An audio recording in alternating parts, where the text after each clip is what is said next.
지금 먼저 전해드릴 소식은 바로 함익병 씨와 개혁신당 그리고 이준석 씨의 말 같지도 않은 대응에 대한 내용인데요. 함익병 씨가 어제 쏟아냈던 망언이 결국 개혁신당의 정체성을 그대로 보여주고 있다. 이런 말씀을 드리지 않았습니까? 결국 민주당을 비난하고 직위원을 쉴드 치려다가 자폭을 했다는 평가가 나오고 있습니다. 심지어 MBC를 보니까 또 조회수가 100만을 훌쩍 넘겼던데 야, 심지어 요게 이제 상대적으로 주목을 덜 받았던 내용입니다. 아주 형편이 어려워서 못 간 분은 있겠지만 이라는 얘기까지 하거든요. 그러니까 머릿속에 뭐가 가득한지를 그대로 보여주는 대목인 거죠. 어쩌면 이준석스럽다는 생각이 들지 않습니까? 이러니 이에 대해서 네이버 댓글조차 난 안 가봤는데 함익병은 돈 벌어서 룸빵 가고 그랬나 보다. 저런 걸 지지한다는 사람들은 도대체 뭐냐? 성접대 논란에 휩싸인 당대표가 자랑스러운가 보다. 이런 비판의 목소리가 지금 압도적으로 나오고 있는 데다 제일 중요한 건 뭡니까? 저거는 직위원을 쉴드 치려고 지금 자백을 한 거라는 겁니다.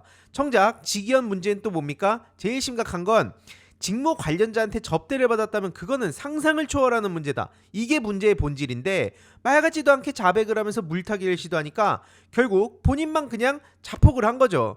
이에 대해서 이준석 후보가 어떤 식으로 대응할 건가 계속 우리가 주목하지 않았습니까? 이에 대해서 아니나 다를까 저렇게 말장난합니다. 아니 계속 말씀드리지만 이준석처럼 정치하는 거면 너무나 쉽습니다. 그냥 무슨 문제 터지면 그게 내 일이냐? 아 저거 개인적인 의견이다. 이런 식으로 얘기를 하면서 아니 함익병은 정치하는 사람이 아니라 병원을 하는 사람 아니냐? 그래서 본인과 주변의 경험을 그냥 말한 건데 그거 왜 나한테 따져? 이런 식으로 정치를 할 거면 야 진짜 뭐 어려운 게 있겠습니까? 이재명 후보님한테는 사돈의 팔촌까지 연결지어가지고 탈탈 털어대려는 게 그동안에 그 우리가 봐왔던 모습인데 이준석은 본인 당에 그것도 대선의 공동선대위원장이 실시간으로 저런 얘기를 쏟아냈음에도 불구하고 그거 개인적 의견인데 이런 얘기를 한다니까요. 뒤집어서 보면 민주당에서 공동선대위원장이 이런 얘기를 했다고 생각해보세요. 민주당은 이래서 찍어줄 수가 없다 이런 식으로 하면서 난리를 치지 않았겠습니까? 이준석이 어떻게 조롱했겠어요. 근데 이런 식으로 그냥 넘어갑니다. 아 이거는 그냥 빨리 공개하란 취지다. 함익병 그 발언을 이런 식으로 실드치면서 그 직위원 논란을 같이 불타기를 해주고 있는 거죠. 그러면서 결국 이렇게 마무리를 짓습니다. 다시는 그런 일 생기지 않도록 제가 잘 안내할게요. 그러니까 이거 그만 물어보세요 저한테. 그거 개인적인 일입니다. 야 이런 식으로 얘기를 하면 누가 정치를 못합니까? 결국 정리를 해보면 본인과 관련해서는 아무런 문제가 없다. 내 주변인들 사고 친 거? 그거 그 사람들의 문제지. 반면 뒤집어서 민주당에 깔거리가 없으면은 만들어서라도 야 저기 저 사람은 뭐냐? 야 구의원 저거 뭐냐? 원외위원장들 뭐냐? 이런 식으로 5만 가지 꼬투리 잡아가지고 그게 다 전부 다 이재명 후보 리스크인 것처럼 그러니까 이런 식으로 지금 장난질을 해왔는데 언론이 뒷받침을 해주니까 여기까지 온 겁니다. 이런 이에 대해서도 나에게는 관대하고 남에게는 막대한다. 언론이 키워준 괴물이란 표현이 딱 맞아떨어진다. 청년이 어쩌고 저쩌고 떠들지만 그냥 국진당 이중대다. 이준석이 역풍을 맞을 거다. 특히 이준석의 성상납 이슈가 지금 다시 수면 위로 드러날 수밖에 없습니다. 뭐 의혹 단계라고는 하지만 결국 이준석의 개혁신당이 무엇을 지향하는가? 함익병을 저런 식으로 감싸는 이준석이 무슨 생각을 하고 있는가? 우리는 두 눈 부릅뜨고 똑똑히 지켜보고 있다는 거죠. 결국 호텔 경제학 타령하면서 이재명 후보님한테도 계속 호텔 거리는데 그 호텔에 꽂힌 이유도 이준석이 계속 호텔을 얘기하는 이유도 다 이런 것과 연관된 거 아니겠냐? 이런 얘기가 나올 수밖에 없습니다. 게다가 이게 또 상대적으로 묻혀서 저는 어이가 없던데 그 최근에 한 여성 시민이 아 이준석 진짜 싫어 이렇게 면전에서 일갈을 날리지 않았습니까? 근데 이를 두고 함익병 씨가 무슨 얘기를 했냐? 저거 수준이 떨어지는 인간이다. 저거 평균 이하의 정치적 양식을 갖춘 도덕적으로나 정치적으로나 수준 이하다. 아니 공동선대위원장이 이따위 발언을 했다니까요. 이것도 그냥 다른 걸 다 떠나서 민주당 대의법을 써보자고요. 그랬으면 언론이 어떤 식으로 물고 뜯었겠습니까? 이에 대해서 이재명 후보님이 이준석스럽게 똑같이 멘트를 했다고 생각해봅시다. 오늘 하루 종일 어제부터 시작해가지고 그냥 대선 끝날 때까지 이 얘기로 도배가 됐을 겁니다. 근데 그냥 이런 식으로 또 얼렁뚱땅 넘어가요. 그러면서 이나대 가가지고 또 무슨 어떤 망신을 당했냐? 청년층 표박갈이란다고 저렇게 갔는데 대학생 공약도 없는데 학식은 왜 먹냐?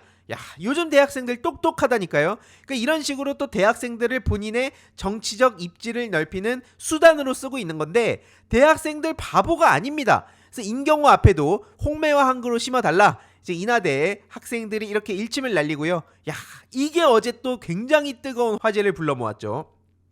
인근 테이블에서 식사를 하는 다른 학생들이 이렇게 충격, fem코 보고 정치하는 정치인이 있다? 요걸 깔아놓고 식사를 한 겁니다. 그러니까 이게 제일 중요한 건 뭐냐? 맨날 이준석이 뭐라고 떠들어댑니까? 최소한 2대 남은 확실하게 이준석을 지지한다. 그러면서 뭐 2030 남성들이 본인을 지지하는 척 하는데 30대 중반 이후의 남성들이 이준석 굉장히 싫어하고요. 이재명 후보님 지지율 굉장히 높습니다. 그리고 중요한 거는 20대 남성들이 마치 다 이준석을 좋아한다고 생각하는 그렇게 만드는 프레임 자체도 깰 필요가 있다는 거죠.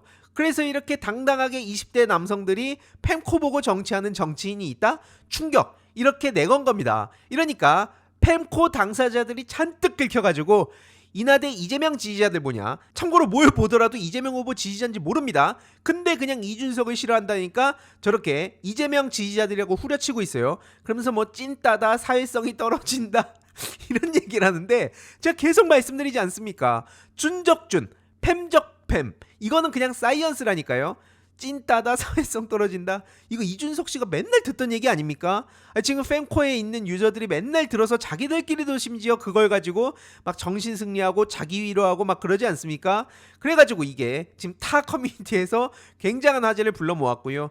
최근에 뭐 김용남 씨도 그렇고 뭐 김종민 씨도 그렇고 다 이준석을 겪었던 사람들이 하는 얘기가 뭡니까? 하루 종일 fem코만 보고 있다는 거예요. 그러니까 이제 fem코 준천지들끼리는 저렇게 자기들끼리 정신 승리하면서 넘어가려 할지 몰라도 나머지 모두에게 지금 다 욕을 먹고 있다는 거죠. 전부 적으로 돌리고 있는 겁니다. 게다가 또 웃긴 내용이 하나 전해졌죠.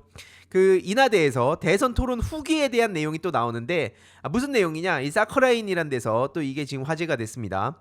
한마디로 토론 얘기를 또 아직까지도 하면서 내가 목 약을 좀 세게 먹었더니 좀 메롱한 상태였다. 바빠서 준비도 많이 못했는데 내 기본기로 붙은 거다. 나 긴장했냐고? 나 긴장 안 했어. 옆에 그 권영국 후보님 계신데 그분이 긴장했더라고. 근데 참고로 권영국 후보님한테 박살났죠. 소위 텍사스 경제학 완전히 박살이 났는데 아무튼 중요한 건 긴장한 거는 권영국 후보고 나는 안 했다. 나 기본기로 붙었다. 그러니까 그 모양 그 꼬라지였던 겁니다. 이준석 후보님. 아무튼 중요한 거는 아직까지도 5월 18일에서 벗어나고 있지 못한다는 거예요. 그러니까 제가 이쯤 되면은 이준석 후보가 한 2040년쯤에도 막 그 주위에 좀 젊은 사람들 모아놓고 내가 그때 이재명 박살낼 수 있었다니까 이러고 다니지 않을까. 지금 이준석 하는 꼬라지를 보세요. 충분히 그러고도 남을 것 같습니다. 도대체 저거 뭐 하는 건가? 이런 생각이 드는데 아무튼 그러더니 어제 갑자기 5시에 긴급 회견을 잡더라고요. 단일화 안 한다. 그러면서 또 노무현 대통령을 저렇게 팔고 있는데 이거에 대해선 특히 오늘이 노무현 대통령 16주기이기 때문에 제가 오늘은 말을 좀 아끼겠습니다. 일요일 오후 3시 라이브를 하니까 그때 제가 아주 하나씩 본인 표현대로면 이준석의 말 같지도 않은 노무현 정신파리를 박살내주겠습니다. 아무튼 중요한 거는 이런 식으로 계속 뭐 본인이 역전할 순간이 온다 이런 장난질을 하고 있는데 일단 다른 걸 다 떠나서 이 비호감 벽을 언제 넘을 겁니까? 아니 비호감 5주 연속 1위라니까요. 이런 역대급 정치인을 본 적 있습니까? 이걸 놓고 이제 압도적 새로움이라고 표현한 거면 오케이 인정하겠습니다. 아니 5월 4주차에 지금 27위 호감도고 비호감이 68입니다. 사실 저는 이제 80을 넘을 줄 알았는데 이게 갑자기 좀 줄더라고요. 근데 어쨌든 이 데이터만 보더라도 10명 중 7명은 이준석을 싫어한다는 거예요. 근데 그런 인간이 지금 어디서 노무현 정신을 팔고 있습니까? 그래서 이렇게 뭐 연령별, 지역별, 지지 정당별, 이념 성향별 뭐로 보더라도 지금 이재명 후보님은커녕 지금 김문수 후보한테도 안 되거든요. 그래서 아무튼 이와 관련해선 앞서 말씀드렸듯이 일요일 오후 3시 라이브를 통해 조금 더 자세히 전해드리도록 하고요. 어쨌든 지금 단일화 가지고 열심히 어그로를 끌고 있죠. 그래서 뭐 유상범 씨 같은 경우에는 뭐 당권 제한에 대한 얘기를 두고 만약 있었다면 이거는 협상의 기술 중 하나다. 그래서 김문수와 이준석을 합치면은 뭐 이재명 후보를 잡을 수 있다. 뭐 말 같지도 않은 망상들을 저렇게 써대고 있습니다. 그래서 뭐 국힘의 개파 갈등 조짐이라면서 한동훈 측 얘기가 막 언론에 또 실리기 시작했죠. 그래서 국힘이 막 이대로 갈등을 하고 막 자기들끼리 싸우면서 막 당권을 준비하고 뭐 이런 얘기들을 쏟아내고 있는데 계속 말씀드리지만 이걸 우리가 처음 보는 게 아닙니다. 기본적으로 학습 효과라는 게 있잖아요. 언제적 써먹었던 저런 갈등 후 봉합 단일화 쇼를 합니까 지금. 그래서 김민석 의원도 극적 단일화 가능성이 남아있다. 그래서 구국의 결단을 하는 척하면서 본인 말을 하루아침에 뒤집을 수 있다. 참고로 이준석이라는 사람이 무슨 진정성이라든지 우직함이라든지 이런 걸로 입증해온 정치인이 아니기 때문에 충분히 오늘 했던 말도 내일 뒤집을 수 있습니다. 참고로 그래서 한 기자가 의원직 걸 수 있습니까? 라고 하니까 혼자 또 긁혀가지고 요즘 근데 진짜 멘탈이 많이 안 좋아진 것 같아요. 긁혀가지고 그걸 왜 겁니까? 이런 식으로 결국엔 또 말장난하면서 넘어가려고 해서 보시다시피 이제 어지간한 시민들이 지금 잘 아닙니다. 이준석을 너무나 잘 아니까 하는 짓이 얄팍하다. 단일화 가능성이 있으니까 그러는 거 아니겠냐. 평소 이준석 스탠스를 보시면 아시겠지만 만약에 진짜 본인이 단일을 한다 그러면 내가 의원직을 건다는 식으로 엄청나게 또 막 떠들어대고 다녔을 겁니다. 하지만 경작 저런 얘기를 못하고 있죠. 특히 여기서 제일 중요한 기자가 한 명 있었는데 바로 이명수 기자였죠. 야, 어제 명태균과 통화했습니까? 기습 질문을 날린 겁니다. 그러면서 이준석 씨가 당황한 모습이 포착이 됐어요. 요거 이제 영상을 한번 찾아보시면 좋을 텐데 결국 명태균하고 연락했냐는 질문에 이준석이 빠져나가지 못하고, 왜냐면 이거 거짓말하면 선거법으로 걸립니다. 그래서 연락 왔다. 연락 왔냐? 무슨 얘기했냐? 그러니까 막 주절주절 떠들어요. 그러니까 지금 막 자막을 보시면 되게 긴 얘기를 한 것 같지만 결국에 아무 내용이 없습니다. 뭐 내용이 기억이 안 난다. 아니 전날 명태균이라는 사람하고 전화를 했는데 내용이 기억이 안 난다? 국민들을 도대체 언제까지 바보 취급할 겁니까? 그래서 단일화 관련해서 얘기 안 했냐? 하니까 단일화 관련한 얘기도 했는데 불과 방금 5초 전에 자기가 기억이 안 난다고 얘기를 해놓고 단일화 관련해서 얘기 안 했냐니까 단일화 관련 얘기를 했대요. 이게 이준석이라는 겁니다. 이러니까 전공법으로 무슨 이준석하고 토론을 하면 왜 번번이 계속 깨지는 듯한 모습이 연출되냐? 제대로 된 토론이 아니기 때문입니다. 본인이 방금 전에 한 말도 바로 뒤집을 수 있는 게 이준석인데 어떻게 전공법으로 우리가 생각하는 토론으로 이준석을 상대할 수 있겠습니까? 이준석이라는 사람은 지금 제가 계속 말씀드리지만 준적준 그 사례를 계속 보여주는 게 그 유일한 답이라는 말씀을 드리고 싶은 거고요. 어쨌든 그러다 보니까 지금 유튜브에서도 민심이 박살나고 있습니다. 처음엔 기억도 안 난다더니 당장 바로 단일화 얘기하니까 단일화 얘기했는데요. 이게 뭐 하는 짓입니까? 그러니까 이게 완전 윤석열이랑 똑같다니까요. 그래서 완전 당황했다. 이런 반응들이 지금 나오고 있고, 이후로 서울의 소리 저널리스트 방송을 통해 이명수 기자가 명태균 씨와의 통화 내용을 또 공개를 했죠. 그러면서 이제 이준석 머리로 될 리가 있냐. 결국 명태균이 이준석의 비단주머니 역할을 해왔다는 게 지금 만천하에 드러나지 않았습니까? 아무튼 이명수 기자 정말 큰 역할을 하고 있다. 다시 한번 말씀드리고 싶고요. 아무튼 오늘은 노무현 대통령 서거 16주기 추도식이 열리는 날입니다. 저도 당연히 봉하마을에 가고요. 그래서 원래 하루에 영상을 2개씩 올리는데 오늘은 그 오전 영상, 지금 이 영상 하나만 올리고 내일 영상으로 찾아뵐 예정입니다. 오늘 이재명 후보님도 봉하마을에 방문하신다고 하고요. 그래서 그 노무현 대통령 묘역을 참배할 예정이라고 합니다. 참고로 제가 그 노무현재단에서 지금 연구 중인 상황이라서 그 공개 링크를 지금 막아놓은 상황이거든요. 그래서 별도의 링크를 만들어서 맨날 5월 23일마다 노무현 대통령 조롱하고 중력절이라고 대문 뒤집어 놓고 막 여기저기 깝죽대는 애들이 올해에는 어떤 식으로 개기는지 한번 보려고 링크를 남겨서 제보를 받으려고 했는데 경제학 죽이기라는 유튜버님이 이런 식으로 이제는 끝장내자 제보 링크를 만드셨더라고요. 그래서 굳이 이게 막 여러 가지 경로를 해가지고 혼선을 일으킬 바에야 효율적으로 일하는 게 좋겠다 싶어서 요 내용을 전해드리고요. 지금 바로 댓글로 제보 링크를 첨부해두도록 하겠습니다. 인터넷을 쭉 하시다가 오늘 개념 없이 노무현 대통령을 조롱한다거나 홈페이지 대문을 뒤집어가지고 중력절 타령한다거나 이런 거 가감없이 전부 다 제보해 주시길 바랍니다. 이후로 노무현 재단에 제보한다고 하니까 요 링크를 많이 주위에도 알려주시면 좋을 것 같고요.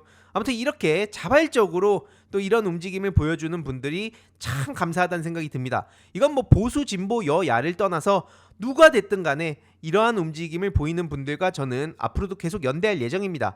생각이 다르고 뭐 정치적 성향이 다른 거는 별개로 하더라도 지금 디지털 민주주의를 지키기 위한 길이라 생각을 하고요. 이와 관련해서도 어떻게 진행이 되는지 추후에 같이 연구 결과 발표에 함께 녹여서 같이 공유 드리도록 하겠습니다. 이번 영상도 재미있게 보셨다면 구독과 멤버십 부탁드립니다. 특히 멤버십 희동이님들께 정말 감사드린다는 점 다시 한번 말씀드리고요. 주위에도 널리 공유 부탁드리겠습니다.